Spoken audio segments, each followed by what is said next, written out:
everyone, and welcome to a new edition of Real PR with me, Fiona Scott. I hope you're having a good day, a good week, a good month, and I hope that you enjoy this wherever you're watching it, whether you're watching it right now or you're watching it on catch up. You know, it's the evening, it's the morning, it's the weekend, whenever. I hope you get some value out of it.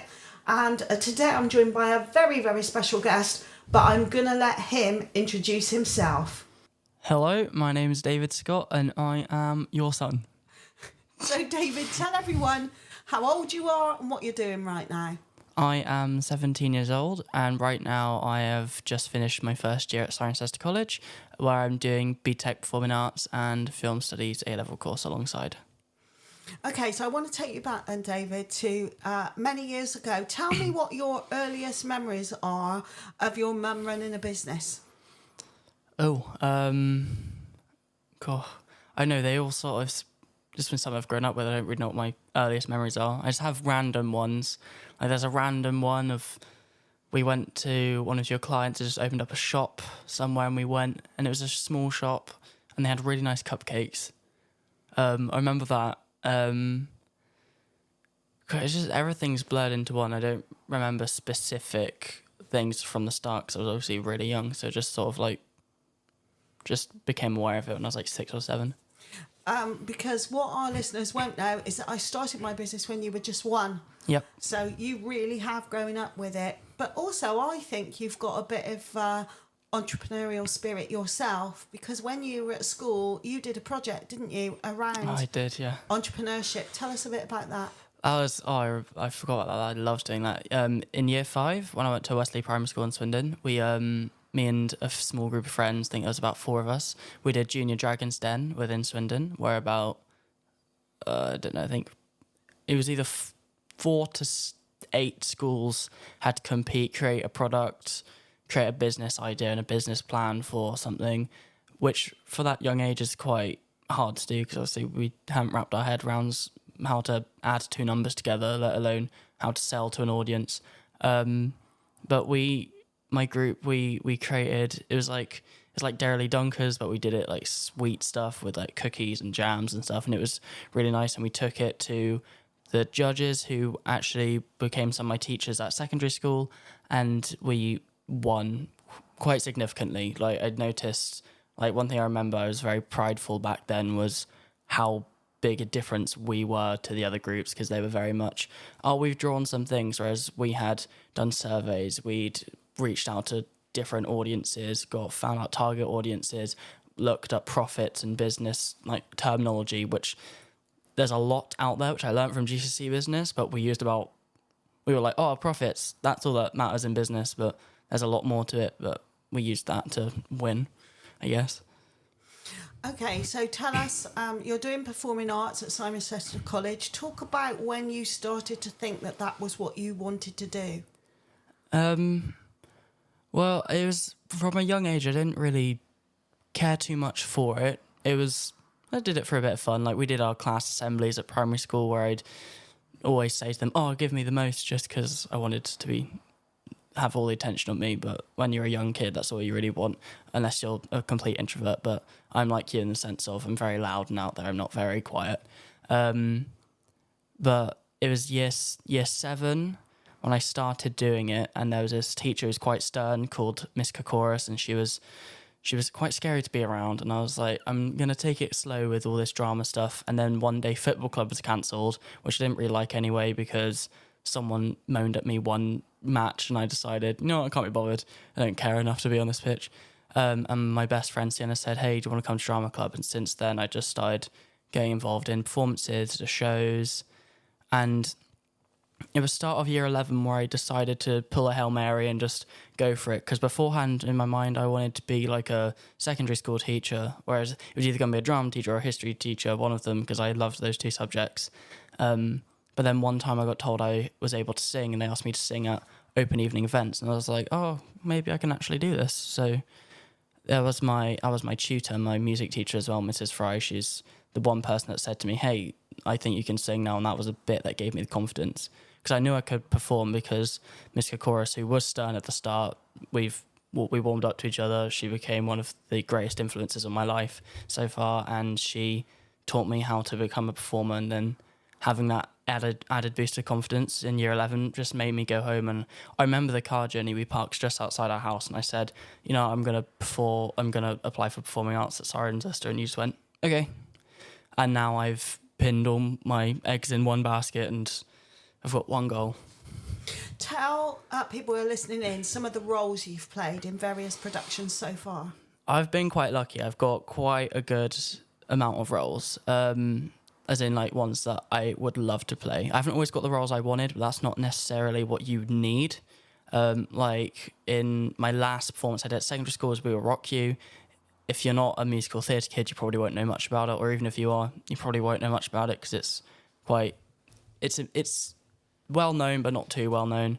The main character is called Galileo. He's quite a big singer, so I was like, I'm going to go for it. It's the main role. I didn't get it, and I was quite gutted at the start. But I got given a hippie role instead, and I thought, you know what, I'll take this and I'll make as much fun with it as I can, and that turned out to be the best thing. So that proved to me that not getting the roles that you go for, the biggest role in the show, doesn't mean you're wasting your time, which influenced my other decisions.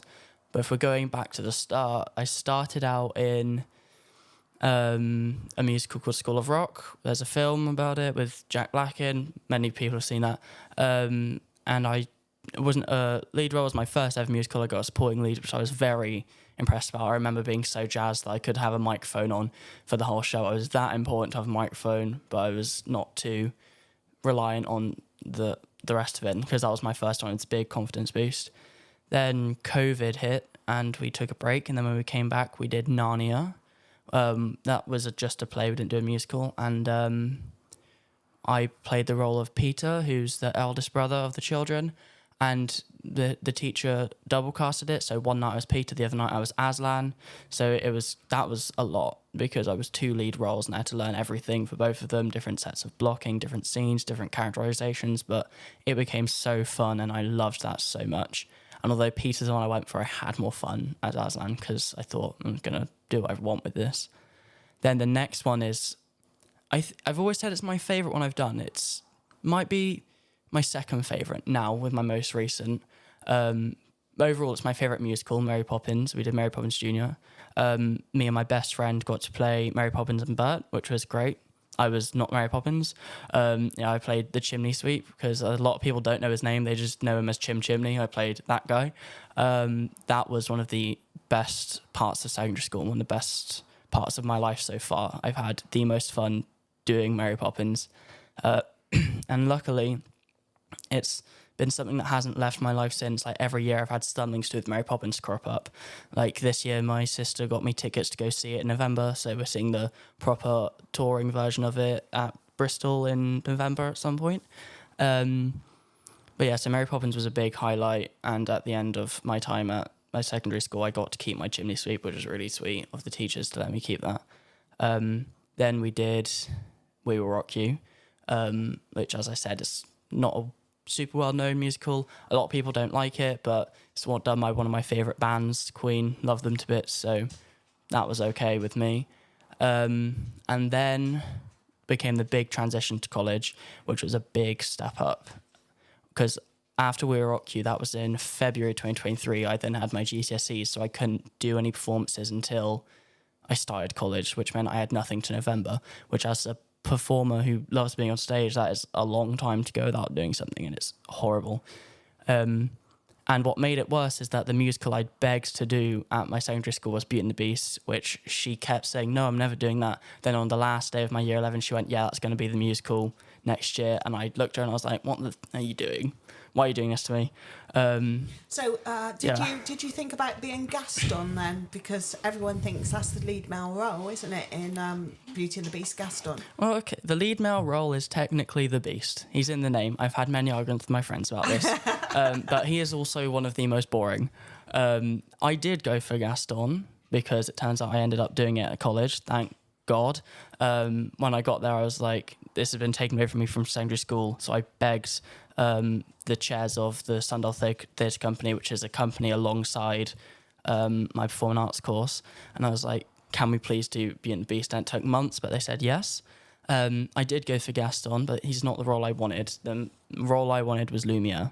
He's always been my favourite Disney character, and my two favourite Disney songs, I make this a big part of my life, is my favourite two Disney songs are Let's Go Fly a Kite from Mary Poppins and Be Our Guest from Beauty and the Beast. And my goal was to sing both of them, and I managed to do that in Mary Poppins, because in the musical version, the chimney sweep sings it instead of Mr. Banks.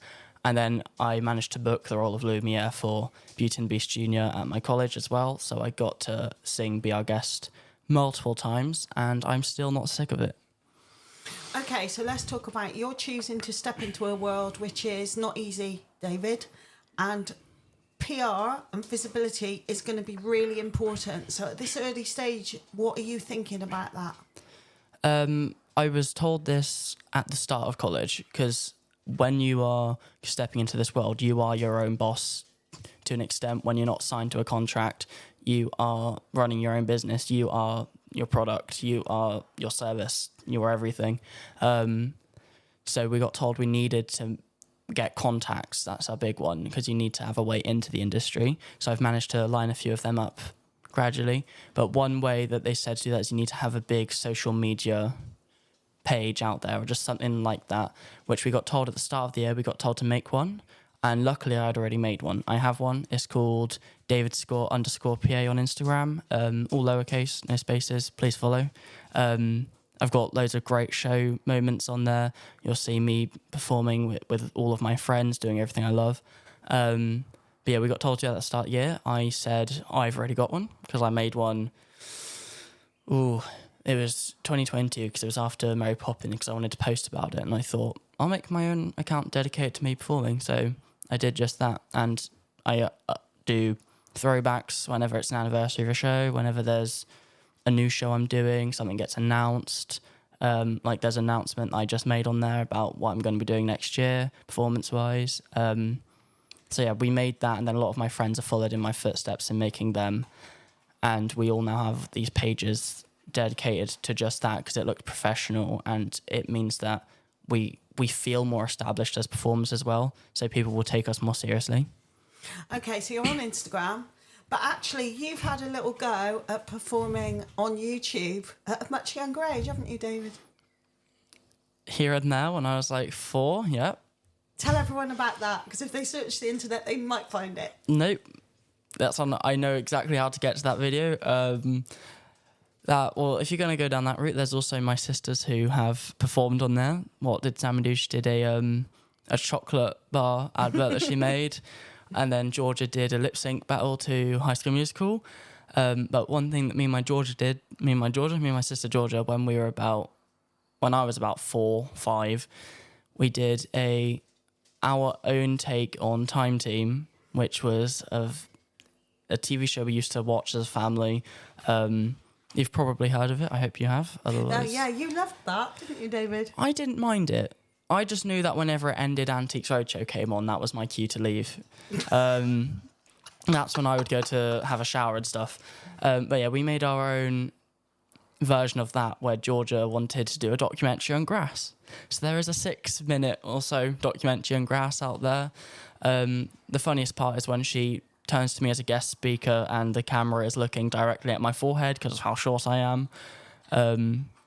And yeah, she called me Zac N because she wanted to call me Zac Efron because she was obsessed with High School Musical, but you said you cannot name him Zac Efron, so she called me the closest thing she could. I was actually thinking of your Thomas the Tank Engine video. That wasn't a performance. It was funny though, wasn't it? It was not a performance. There's videos of me naming my Thomas Tank Engine trains, because I had a very big obsession with Thomas Tank Engine, which I hope to pass on to my nephew. Already started. He's already stolen one of my toys. But that wasn't acting. That was me being honest about my love for Thomas Tank Engine. And you know what? I'd do it again today. Yeah, you also like Lego though. You've got a thing about Lego, haven't you? Yep, I do. I'm not a typical nerd in the sense of, I like maths and science. I want to do creative stuff nerd. So I am this musical nerd. I have a lot of Lego stuff. I know all the Marvel comic stuff. So I have a lot of Lego. I've counted up how much I've spent, and it's unhealthy. Okay, so let's talk about you. I think you think you'll end up in London. Talk to me what you think your life will look like in London if you're a sort of like would-be performer. Well, it's not a think, it's a hope, because it's one that I can't really say I will definitely do, but I have a feeling that I have the determination to do it. Not me saying I will. Hopefully, I'd love to, but my life, if I got what I wanted, when I'm doing a show, obviously I'd just be doing that, so I'd be busy doing that all the time. And when I'm not, there's plenty of work you can find around because it's London. There's a lot everywhere. The only thing is that the expenses of living would be a lot. But I'm not in this for the money. I haven't even thought about the money. I don't really care about that side of it too much. I'll make what I have to get where I want to go. But you, having said that, David, you are aware of money, aren't you? Because you already work. Tell us about that. Yep, I have 2 jobs. I work in a cafe in Swindon. It's in a really nice area in Old Town Gardens, which is really nice when the sun's out. Like a few weeks ago, I turned up to open with my manager, and the sprinklers had just turned on. We have a really nice old bandstand, and the sun was coming in at just the right spot. It made a rainbow over the sprinklers, and he just got me to sit outside, and we just looked around for about 10 minutes because it is really picturesque. It looks like it's come straight out of Mary Poppins, ironically.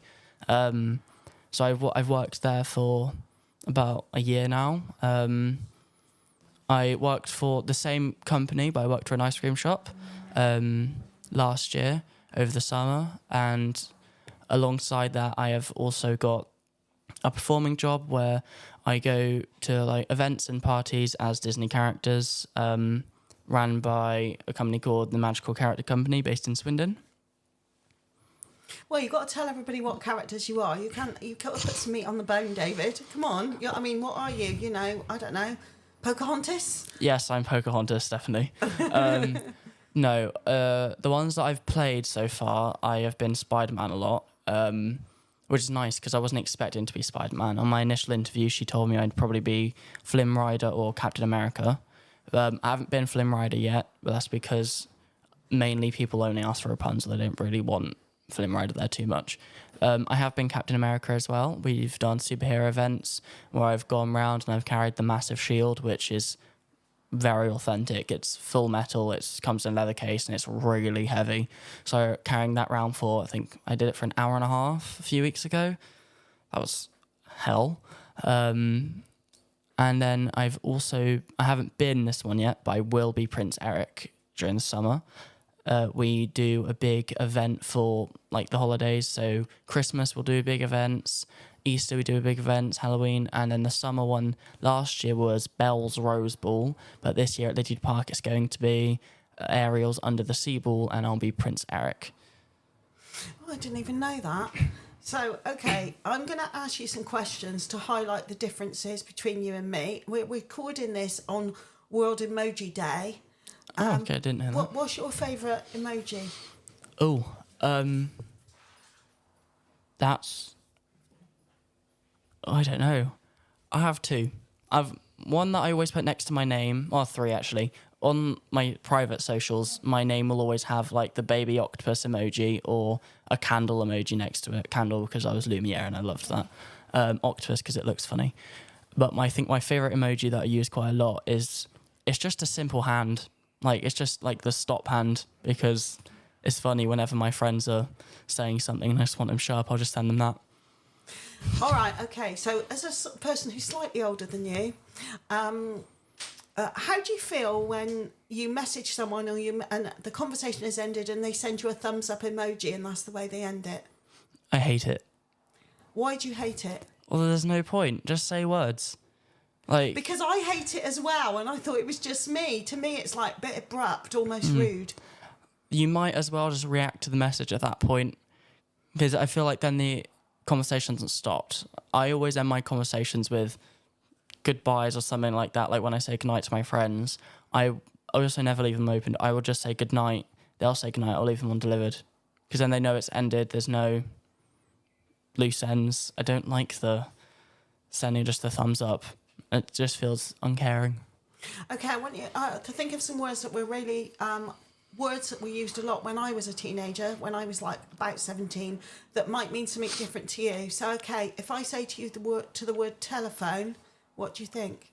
It's a phone. Yeah, Telephone, okay. that's what I do when I call people. I telephone someone. Okay, and when you picture a telephone, what does it look like? In my mind, it's the ones with the dial things, like a genuine, like ones that had the wires and you.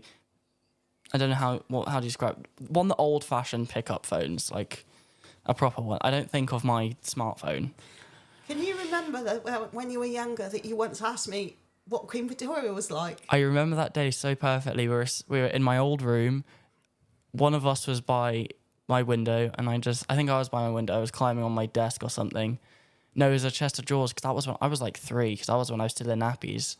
Because I was on the chest of drawers next to the nappy stuff, and I just said because in my mind, time, I didn't know when time periods were then, so I thought Victorian era was about 20 years ago. I was wrong. Yes, you were. I'm not that old. Okay, I'm going to think of some other words. Facts. Facts. Or one, it means a fact, and then fact is also, as people say, it's like reaction to something. So it's like if someone says something like, say we're gossiping us about someone, they go, "Oh, she's really stupid." Facts. I agree. Or like, you're speaking the truth, sort of thing. I have no idea what you're talking about, because to me, fax is a machine sending one piece of paper to another. You mean FAX. I thought you said facts. No, not FACTS. Facts. Well, yeah. There's not really any other words for that. I know. Have you ever, do you have any knowledge of how faxes worked? Well, yeah, you'd put in the paper on one machine, it would come out of the other. It's a bit like old Bluetooth. What about an answer machine? Answer machine. Well, it's an answer machine. It's just, Can you picture what it looks like? yes, I think so. So we're going from old-fashioned phone to still older-fashioned, but about 20 years ago old-fashioned, with like the new modernish phones with screens on. An answer machine would be what you put the phone on, and you can just click it and it reads out your missed calls. Okay, what about a tape recorder for music? Tape recorder. Well, I know what it is. I mean, we don't really use them anymore. In my mind, I thought of, and this is wrong, but I thought of the old like videotapes. So that's not. A tape recorder is like a cassette, right? Yeah, So it just has the little gizmo spinning in it. yeah. I think of Guardians of the Galaxy Yeah. when you say that. Oh, yeah, of course. Yeah, Guardians Yeah. of the Galaxy, use it. Okay, so what's your favourite film? My favourite film? Is it Spotlight? No, it's boring. Cars 2. Okay, what is your favourite musical? Mary Poppins. What is your favourite TV show? Oh. At the moment in time, probably Game of Thrones. Who's your favourite actor, male? Jeremy Jordan. Who is your favourite actor, female? Olivia Colman. Okay, and what musical would you most like to go and see next? Oh, that's hard. There are loads. Can I give you 3? Yeah. Back to the Future. That I want to see that. The tech and that's apparently really cool. What others? Mean Girls. I'd love to see Mean Girls. And I would say Mary Poppins when I'm seeing it. Probably just for the vibes, I'd like to see We'll Rock You. Just so I can see what it was like professionally. Okay, and who would you most like to meet and hand your business card to in the world of musical theatre that you think could be influential for you?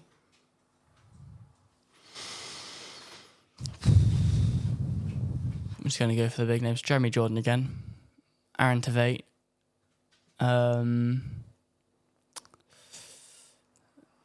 There are so many. I don't know who else to pick. Leighton Williams. I've just seen him recently. I'd love to do work with him. God, that would be great. Okay, so if anyone's listening to this and you have contacts with any of those individuals, drop me an email, fiona@fionascott.co.uk. I doubt people will, but... Yeah, it's worth a try. It's worth a try. Thank you very much, David. I do, needless to say, love you very much, and thank you very much for sharing all that information, some of which I haven't even heard, and I'm your mum. I didn't know you didn't know a lot of that, but Thank you, love you too. Thank you very much for watching today. I hope you enjoyed that chat between David and I. You found out a bit more about him and a bit more about me as a mum. And thanks so much. Leave any comment below that you like and I will do my best to answer in a timely manner. If you want to find out more about me, my website is scottmedia.uk, or you can go onto Facebook and join Fiona Scott's PR Tribe. It's free to join. I do ask for your email address, but other than that, you can join. I add loads of value there. Thank you very much and see you again soon.